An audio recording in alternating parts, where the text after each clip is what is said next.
आप सभी को रेमो का नमस्कार। उम्मीद कर रहा हूँ सभी को मेरी आवाज़ बराबर सुनाई दे रही होगी। और आज का सेशन में स्टार्ट करेंगे।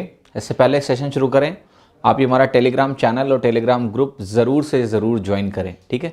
इसमें आपको सेशंस की पीडीएफ्स मिलती रहती हैं।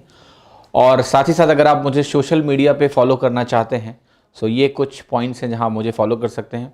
इंस्टाग्राम में अगर आप रेमो सर सर्च करोगे तो मिलेंगे, Remo sir official on Facebook and Twitter पे भी रेमो सर ऑफिशियल। तो चलिए शुरुआत करते हैं और आज की क्लास को डिस्कस करेंगे।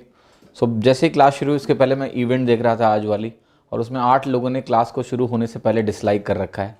तो ऐसे लोग मुझे बहुत एनर्जी देते हैं, ठीक है। सो 8 लोग क्लास शुरू होने के पहले समय पर हमारे चैनल पर पधार कर ऑफ इंटरेस्ट क्या होगा, ये चीज़ मैं आपको थियोरी में पढ़ा चुका हूँ कि अगर 19:6 है ये, और सीआई और एसआई का अंतर 3 साल का, 3 साल का मतलब वही 3 साइकिल, और सीआई और एसआई का अंतर आपका 2 साइकिल, राइट, 2 साइकिल्स, यानी यहाँ 2 ईयर्स है। तो ये अगर 19/6 है तो आप इसको डिवाइड करके ऐसे लिखिए 3 + 1/6, ये रेट परसेंट को करेस्पॉन्ड करेगा, और 1/6 आपको क्या बना के देगा, 16 2/3%। क्लियर और नॉट? ओके, क्लियर और नॉट? Is it 16 2/3? हाँ जी। तो 1/6 आपको देगा। ये रेशियो पता होना चाहिए कि ये 3 + R% होता है। सो अगर ये 3 + R परसेंटेज होता है तो R परसेंटेज अगर 1/6 के बराबर है देन R की वैल्यू कितनी होगी, 16 2/3%। हाँ जी, आगे बढ़े, अगला सवाल देखो। नेक्स्ट क्वेश्चन देखिए। नेक्स्ट क्वेश्चन आपसे ये कह रहा है कि एक आदमी है want to invest this much amount अपने बैंक अकाउंट में। 2 बच्चे हैं उसके जिनकी एज आपको दी है 12 साल और 16 साल, इस तरीके से कि उन्हें एक इक्वल अमाउंट मिलेगा at the age of 67 years at the rate of, नहीं रेट तो ये है ना आपका, at the rate of this they will give equal amount at the age of 67 years. नीचे पढ़ते हैं 67 वर्ष की आयु में उनको बराबर धन मिले। तो ये 120 साल पता नहीं कहाँ से आ गया है ना, ये हटा दो, मे बी 67 ईयर्स की बात कर रहा है ये। हाँ जी। और कह रहा है आपसे कि बताओ कि यंगर सन का शेयर कितना है, यंगर सन का शेयर कितना है। तो देखिए इस तरह के क्वेश्चंस कैसे होते हैं, इनका लॉजिक क्या है मैं आपको समझाता हूँ। ओके, तो आपको यहाँ पर देखिए समझना क्या है, आपको यहाँ समझना क्या है कि देखो ये एक 12 साल का है और एक 16 साल का है। अगर इस 67 ईयर्स तक जाना है तो ये वैल्यू आपको कितनी लगेगी, ये वैल्यू आपको लगेगी 55, और ये वैल्यू आपको कितनी लगेगी, ये वैल्यू लगेगी आपको 51। मतलब एक के पास 55 साल है और एक के पास शायद 51 साल है, 51 ईयर्स है। और जो भी अमाउंट है वो आपको प्रोवाइडेड है, और कह क्या रहा है कि जो रेट है आपका वो 33 1/3% का रेट है, 33 1/3% का रेट है। और ये अमाउंट हमें बराबर करने हैं, अमाउंट हमें बराबर करने हैं। आपसे एक छोटा सवाल है कि जो अमाउंट x है और एक अमाउंट लेट से मेरा y है, ये ध्यान से बहुत देखना, अगर ये दोनों के अमाउंट्स बराबर हैं तो क्या मैं कह सकता हूं कि x में अगर ये आपका 55 ईयर्स है, लेट से ये अगर आपका 55 ईयर्स है तो ये वैल्यू कितनी होगी आपकी 55 इंटू, ध्यान से देखना, ये वैल्यू मैं कैसे लिखूंगा, 55 इंटू, अगर 33 1/3% पर एनम है तो आपको पता है कि अगर आप इसको परसेंटेज में रिप्रेजेंट करोगे, मैं फिर से इसको लिख देता हूं, इसको मैं लिखूंगा यहां पर कि x अमाउंट है लेट से 1, तो ये हो जाएगा 1 प्लस कितना इंक्रीज होगा। सो आप कहोगे 55 ईयर्स में अगर 33 1/3% है, सो आपको पता है कि ये 1/3% क्या होता है, ये 1/3 हो जाता है एक्चुअली, है ना। तो आपको पता है कि ये अल्टीमेट जो वैल्यू बनेगी ये 55/3 बनेगी या नहीं। क्लियर और नॉट? क्या कुछ ऐसा होगा, टेल मी, कि ये x इंटू 1 प्लस 55/3 बनेगा, क्योंकि 33 1/3% का फ्रैक्शनल इक्विवेलेंट 1/3 होता है, और अगर आप 55 ईयर्स की बात करोगे तो ये 55/3 हो जाएगा। आप ऐसे भी कह सकते हो कि ये मल्टीप्लाइंग फैक्टर है 55 सालों का एक साथ अगर मिला लें तो। क्या ये मल्टीप्लाइंग फैक्टर है? नहीं, 1 + 55/3। कितने लोगों को मेरी बात क्लियर हो रही है कि जो मैं कहना चाह रहा हूं आपको समझ में आ रहा है? क्योंकि यहां पर सिंपल इंटरेस्ट है, अगर कुछ भी नहीं दिया है तो ये सिंपल इंटरेस्ट है, पर ये इक्वेशन जल्दी लिखना आना चाहिए आपको कि इनिशियल वैल्यू अगर x है तो ये x इंटू 1 + 55/3 इसके पास टोटल अमाउंट बन जाएगा, और अगली जो वैल्यू होगी वो होगी y इंटू 1 + 51/3। क्या ये सभी को क्लियर है? उम्मीद करता हूँ ये सभी को क्लियर है कि कुछ ऐसा होगा। तो अगर मैं यहाँ पर कहूँ कि x इंटू 58 बनेगा आपका और y इंटू कितना बनेगा आपका 54 बनेगा, ऑल राइट। तो क्या यहाँ से आपको x रेशियो y निकल गया कि ये 27 रेशियो 29 है या नहीं है। तो जो अमाउंट की मैं बात कर रहा था, जो कि यहाँ पर अमाउंट इन्वेस्ट हुआ है x और y, उस अमाउंट का रेशियो आ गया। अगर अमाउंट का रेशियो आ गया तो प्लीज मुझे वैल्यू निकाल के बता दो कि एंगरसन जो है, एंगरसन को कितना अमाउंट मिला था x, वो x की वैल्यू कितना है, जरा सॉल्व करके बताओ प्लीज, क्विकली सॉल्व करिए आप। x की वैल्यू, ये वैल्यू मैंने बोला 27 है और ये वैल्यू 29 है। तो अब आपको क्या करना है, आपको इसको इस रेशियो में बांट देना है, बस क्वेश्चन ही खत्म हो गया है। अगला पार्ट तो बस कैलकुलेशन है। इस क्वेश्चन को अगर मैंने यहां लिया है तो किस लिए लिया है, ये समझाने के लिए कि यहां पर इंटरेस्ट का कैसे यूज करके आप ये रेशियो निकाल लोगे। फिर तो ये रेशियो का क्वेश्चन है, फिर तो आप सॉल्व कर लोगे, ऑप्शन नहीं है, ये आपका थ्योरी पोर्शन अभी चल रहा है। फिर से समझा देता हूं कि मैंने यहां लॉजिकली क्या किया है ताकि आपको दिक्कत ना हो।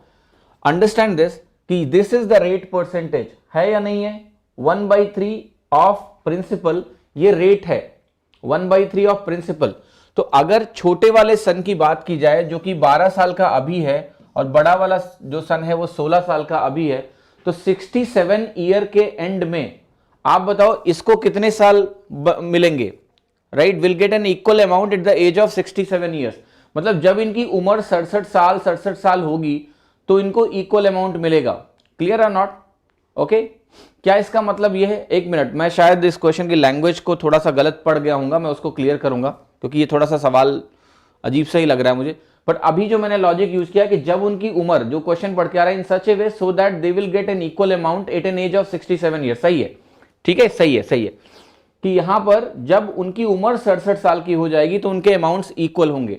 So that's what I am doing कि 12 और 55, 16 और 51। तो मैं वही कह रहा हूं आपसे कि 55 साल इसको मिलेगा, 51 साल इसको मिलेगा। इसका अमाउंट मैंने मान लिया कि x इन्वेस्ट हुआ है, ये अमाउंट y है। सो मैंने कहा x अमाउंट जो है, x जो अमाउंट है ये 1/3 से एक साल में अगर इंक्रीज करता है, और सिंपल इंटरेस्ट में क्या होता है कि हर साल इंक्रीज बराबर होता है। सो ये वैल्यू आपकी कितना इंक्रीज करेगी 55 साल में, 55/3। सो ये वैल्यू कितनी हो गई, x इंटू 1 + 55/3, x इंटू 1 + 55/3। ये वैल्यू कितनी हो गई, y इंटू 1 + 51/3, क्योंकि यहां पर ये कहानी है, अगर ये अमाउंट y है तो ये वैल्यू आपकी 1/3 से इंक्रीज करेगी, और यहां पर 51 साल मिल रहे हैं इसको। तो ये लिखा मैंने, और इससे मुझे क्या हुआ, इन दोनों का रेशियो मिल गया। और जब इन दोनों का रेशियो मिल गया, जब इन दोनों का रेशियो मुझे मिल गया, तो इस क्वेश्चन में क्या है, nothing is there in this particular question. उसके बाद आपको x और y की वैल्यू निकालनी है। तो इस क्वेश्चन को आपको यही समझना था कि what is the logic behind this question is finding the ratio. उसके बाद तो कैलकुलेशन है, उसमें कोई चैलेंज नहीं है, वो तो ऑप्शन होगा तो हम लोग सॉल्व करके देखेंगे कि क्या होगा, कैसे होगा। अभी ये लॉजिक क्लियर होना चाहिए कि इन सवालों को आप कैसे डील करोगे, कैसे रेशियो निकालोगे। रेशियो निकलने के बाद आपका आंसर आ जाएगा, आपको दिक्कत नहीं होगी। ठीक है, आगे बढ़ूं। हाँ जी, चलो ये सवाल देखो। देखो ये क्वेश्चन क्या कह रहा है आपसे कि एक आदमी है, वो खरीदता है एक मोटर बाइक सर्टेन प्राइस में और प्रॉमिस करता है कि वो पे करेगा इसको 3 इक्वल इंस्टॉलमेंट में, और जो रेट है आपका वो है 5400 eight the rate of 20% per annum. तो बताओ कॉस्ट प्राइस क्या है मोटर बाइक की। तो इसको अच्छे से सवाल ये पढ़िए और इसको सॉल्व करने की कोशिश करिए प्लीज। Okay, alright. तो देखिए यहाँ पर क्या है कि मोटर बाइक वो खरीदता है और कहता है कि वो उसको 3 इक्वल इंस्टॉलमेंट्स में देगा, 3 इक्वल इंस्टॉलमेंट देगा, और जो आपका रेट है वो 5400 है, 5400 का जो इंस्टॉलमेंट है, और रेट आपका 20% पर एनम है। तो आपको कॉस्ट प्राइस निकालना है मोटर बाइक का। तो देखो ये अच्छा सवाल है और आप लोगों को इसको सॉल्व करके बताना है। मैं बताता हूँ कि यहाँ पर और कैसे इसको सोचना है। इंस्टॉलमेंट का डिस्कशन हमने किया हुआ है, तो ये इतना चैलेंजिंग आपके लिए नहीं होना चाहिए। देखो यहाँ पर आपको क्या समझना है कि एक जो तीनों इंस्टॉलमेंट कितने हैं, 5400 के हैं। तो यहाँ पर ये वैल्यू कितनी है, 5400, यहाँ पर ये वैल्यू आपकी 5400, यहाँ पर ये वैल्यू आपकी कितनी है, 5400, है या नहीं है। इज इट क्लियर और नॉट, इज इट क्लियर और नॉट। क्या ये वैल्यू 5400 है। यस, ये 3 इंस्टॉलमेंट्स आपको दिए गए हैं, और जो रेट आपको प्रोवाइडेड है वो रेट आपको दिया है 20% पर एनम, 20% पर एनम। सो 20% पर एनम का अगर रेट है, ओके, क्लियर और नॉट, तो आपको अगर यहां पर वैल्यू निकालनी है कि ये कितना लोन अमाउंट था, तो आप क्या करोगे और कैसे सॉल्व करोगे। और एक प्रश्न है आपसे कि ये केस सीआई का होगा कि एसआई का होगा। ये एसआई का केस होगा, क्योंकि यहां पर ऐसा कुछ भी नहीं लिखा हुआ है कि ये कंपाउंड इंटरेस्ट का केस है, तो हम इसको क्या करेंगे, हम इसको एसआई का केस मानेंगे। अब देखिए सवाल में करना क्या है, ये क्वेश्चंस आपके सिर्फ फंडामेंटल्स को बिल्ड कर रहे हैं, इसलिए ऑप्शन से नहीं। देखो ध्यान से, ये वैल्यू जो 5400 है, अगर एक साल का मामला है तो आपको पता है कि ये 20% बढ़ के आई होगी, तो क्या यहां पर वैल्यू आपकी होगी 5400 बटे 1.2, राइट। जो भी एक्स होगा, इसके 3 कंपोनेंट है, मैं कह रहा हूं इसकी वैल्यू कितनी होगी, 5400 बटे 1.2 होगी या नहीं होगी, यस। ये जो वैल्यू होगी ये क्या होगी, 5400 बटे 1.4 होगी या नहीं होगी, क्योंकि 2 साल में एसआई के रेट से कितनी वैल्यू इंक्रीज कर जाएगी, वो वैल्यू कितनी इंक्रीज कर जाएगी आपकी 40%, इसलिए 1.4 से डिवाइड हुआ। अगर मैं ये वैल्यू बोलूं आपसे कि ये वैल्यू मेरी है 5400 डिवाइडेड बाई ये वैल्यू कितनी होगी 1.6, क्या आपको लॉजिक समझ में आ रहा है मैंने क्या लिखा है यहां पर, is it clear to everyone और नॉट, कि ये आपको यहां पर करना पड़ेगा या कुछ और करना पड़ेगा। This is what you have to do, कि एक साल वाला जो ये पहला इंस्टॉलमेंट है, इसको 20% बढ़ के आया होगा, तो इसकी वैल्यू अगर मुझे यहां निकालनी है तो 1.2 से डिवाइड करेंगे। ये दूसरा जो इंस्टॉलमेंट है इसको हम 40% से डिवाइड करेंगे, क्योंकि ये 2 साल बाद मिला है, 2 साल बाद यानी 40%, तो 40% से डिवाइड हुआ 1.4 से। फिर 5400 को हमने क्या किया, यहां पर फिर से 2 बार डिवाइड किया और 1.6 से डिवाइड कर दिया। क्लियर है कि नहीं है। तो क्या ये क्वेश्चन आपको डिफिकल्ट लग रहा है, नहीं, आपकी वैल्यू यहां से सॉल्व होकर आ जाएगी जो भी आनी है।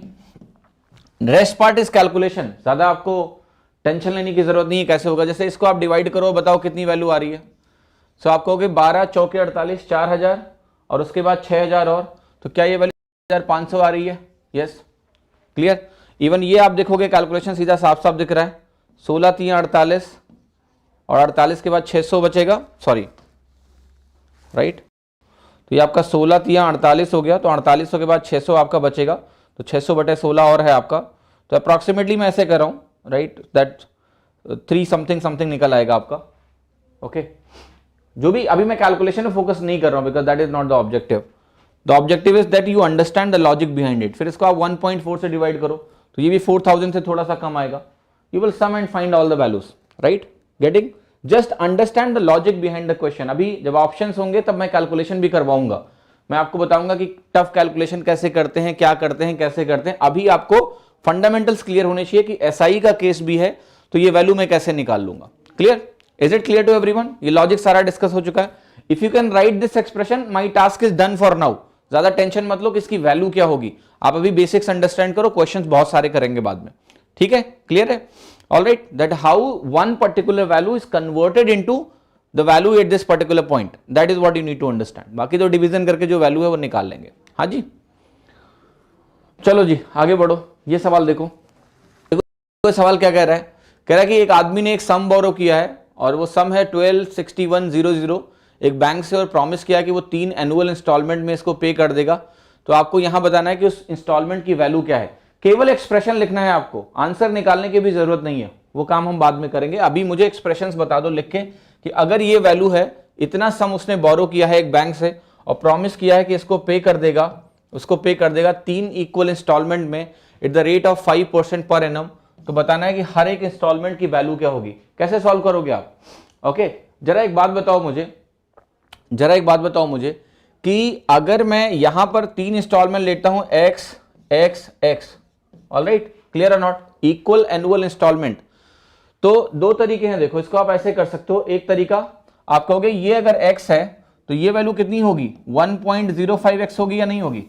देखो एक x लिया, एक x लिया, एक x लिया, तो आप कहोगे ये होगी 1.05x। क्यों, 5% बढ़ जाती है ना वैल्यू, थर्ड ईयर के एंड में कंपेयर करो, लास्ट वाला इंस्टॉलमेंट x, ये 1.05x और ये 1.1x। क्या ये क्लियर है या नहीं है, इज इट क्लियर और नॉट, से यस, क्लियर है कि नहीं है। 1.1x 1.05x प्लस x, ये क्लियर है। तो ये तो हो गया टोटल इंस्टॉलमेंट की value at the end of 3 years.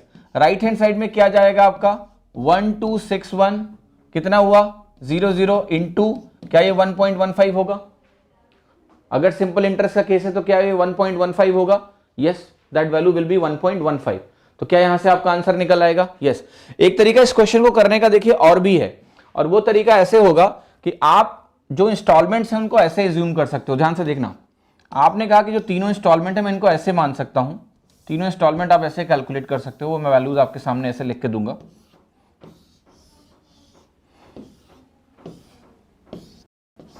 देखिए आपने कहा होता कि ये इंस्टॉलमेंट मेरा 100 है, इक्वल इंस्टॉलमेंट है, ये 100 है, ये 100 है। सो आप कहोगे कि अगर यहां पर मैं कंपैरिजन कर रहा हूं तो आप कैसे लिखोगे कि ये वाला 100 यहां 105 हो जाएगा, ये वाला 100 यहां 100 जाएगा, क्योंकि 5% का रेट ऑफ इंटरेस्ट है। होगा या नहीं होगा? क्लियर और not? Will that be the story और नॉट? यस। तो अब जरा आप मुझे बताओ कि ये तीनों का सम कितना हो गया? क्या इन तीनों का सम आपका हो गया 315? यस। क्या इन सम का 315 हो गया? और ये 315 किसको करस्पॉन्ड करेगा? आप कहोगे ये करस्पॉन्ड करेगा 26100, और ये भी 15% से बढ़ रहा है क्योंकि 3 साल का मसला है, तो 1.15 से हो गया। यहां से आप 100 की वैल्यू निकाल लो डिवाइड करके, वही आपका इंस्टॉलमेंट हो गया मंथली। क्लियर है कि नहीं? Right, you can assume 100 and solve it, that's not a problem, और you can get this logic and solve the particular question. Ultimately आपको क्या समझना है कि हम क्या करते हैं इन सवालों में, हम प्रेजेंट वैल्यूज को इक्वेट कर देते हैं। राइट, बेटर यूज 100, क्योंकि डेसिमल्स आपको परेशान कर सकते हैं, पर आपकी अंडरस्टैंडिंग होनी चाहिए कि ये है क्या। ये अंडरस्टैंड करोगे तो आपको समझ में आएगा कि 100 से हम ऐसा क्यों लिखते हैं। राइट, हमने 100 ही मानी है सबकी EMI, equal annual instalment. 100 become 110 2 years later, 100 become 105 1 year later, और 100 रिमेन्स 100 जो कि 3rd ईयर के एंड में गया है।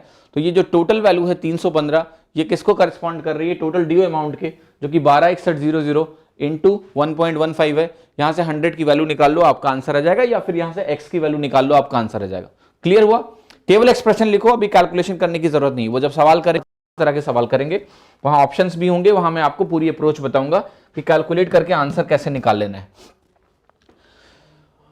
ये सवाल देखिए क्या कर रहा है, एक आदमी है, सीधा है, बारो किया है, सॉरी, 9 बैंक से 20% पर एनम के रेट से, और कह रहा है वो पे बैक कर रहा है 1000 रुपीज हर ईयर के एंड में, वो 1000 रुपए पे कर रहा है, और कह रहा है कि कैलकुलेट करो कितना अमाउंट वो पे करेगा 3rd ईयर के एंड में कि उसके ड्यूज क्लियर हो जाए। राइट, तो बेसिकली हर ईयर के एंड में वो 1000 पे कर रहा है, लेकिन 3rd ईयर के एंड में उसको 1000 नहीं पे करना है, टोटल अमाउंट पे करना है जिससे उसका लोन क्लियर हो जाए। अब आपको देखिए यहां पर क्या अंडरस्टैंड करना है कि उसने 9000 रुपए बोरो किए, 9000 रुपए किए। मैं पूरी स्टोरी आपको बताता हूं। अभी ये बॉक्स सिर्फ इसलिए बना रहा हूं कि आपको विजुअली चीजें दिखें कि मैं कर क्या रहा हूं, अदरवाइज बॉक्स की कोई जरूरत नहीं है।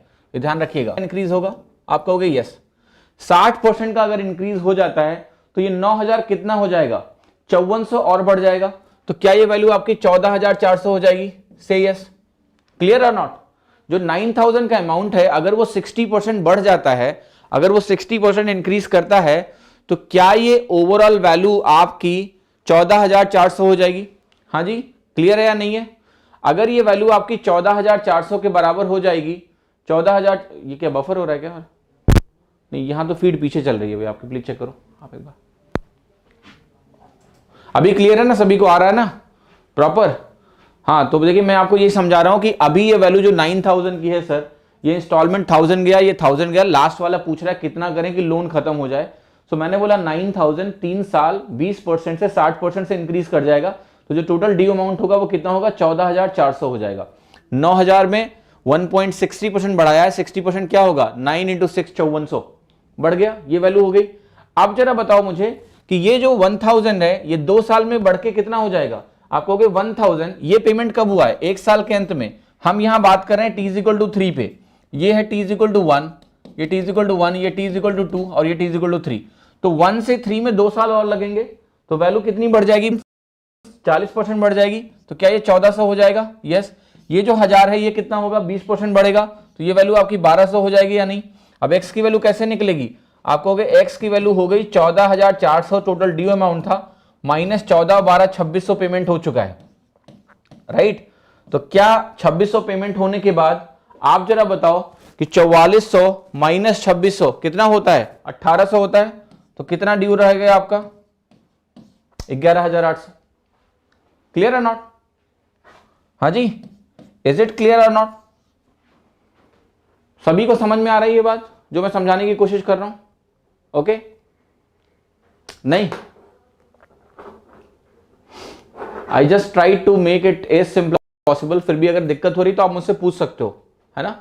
11,800 अमाउंट उसको देना पड़ेगा यहाँ पर, देन ये लोन जो है ओवर हो जाएगा, क्योंकि यही पूछा था कि थर्ड ईयर के एंड में वो कितना पे करे कि उसका जो पूरा ड्यू है वो हो जाए, that is going to be this much. अच्छा, एक चीज ध्यान रखना, सिंपल इंटरेस्ट के केस में ये जो बोरो अमाउंट है, ओके, नहीं देखिए तुषार कह रहे हैं कि 2000 ही पेमेंट हुआ, आप पुरानी थियरी देखना तब आपको समझ में आएगा, आप बीच में देख रहे हो इसलिए आपको समझ में नहीं आ रहा है, पुरानी थियरी देखो, उसमें सब समझाया है मैंने कि मनी वैल्यूज कैसे इक्वेट करके आपको वैल्यू निकालनी पड़ेगा।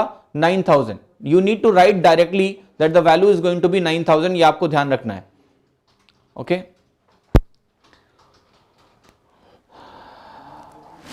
एक बार आप लोग कंफर्म करें कि आवाज पता नहीं क्यों दिक्कत आती है बार बार क्लास में, मैं देखता हूं आज क्लास के बाद क्या प्रॉब्लम है। जब सब कुछ क्लियर हो तो आप क्लियर लिख देना ताकि मैं आगे का डिस्कशन करूं, ओके।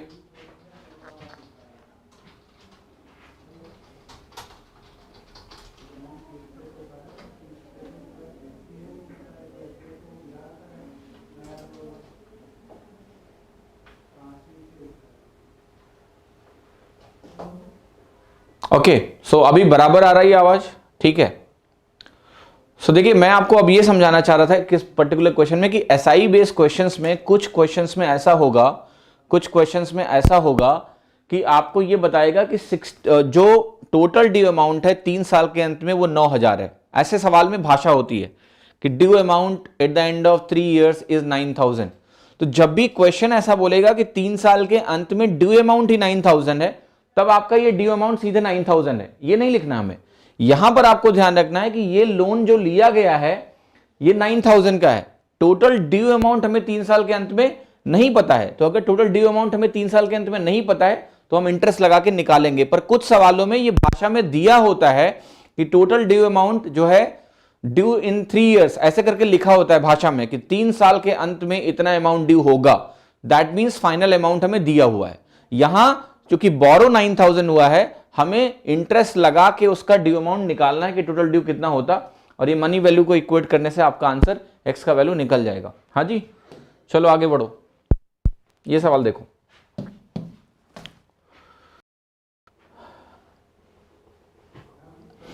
देखो ध्यान से, यहां पर अच्छा सवाल है।